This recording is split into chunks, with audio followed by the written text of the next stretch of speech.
நீங்க வாசிக்கிறது வேற மாதிரி கவனிங்க.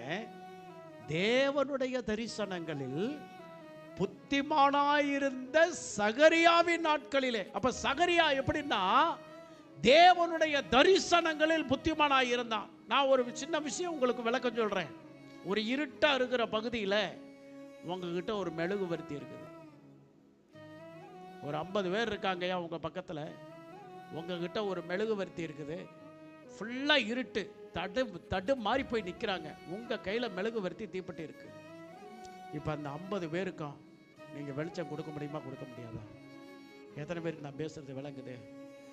அதே மாதிரி தான் இங்கே இந்த சகரியா தேவனுடைய வசனத்தை, சத்தியத்தை எடுத்து சொல்லுவதிலும் பேசுகிறதிலும் போதிக்கிறதிலும் அன்றைக்கு இருந்த இருள் நீங்கும்படிக்கு அவருடைய வார்த்தை அநேகருக்கு பயனுள்ளதாய் மாறிச்சு.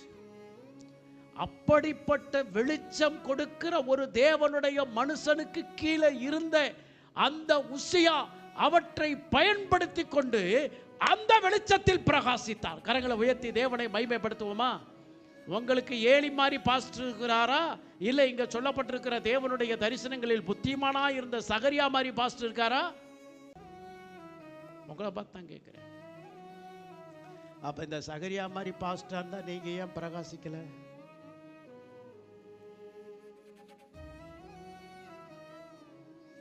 என்னங்க பாஸ்டர், என்ன கேட்டாலும் இப்படி மாற்றி மாற்றி எங்களை வந்து கேள்வி கேட்டு சிக்க வைக்கிறீங்களே,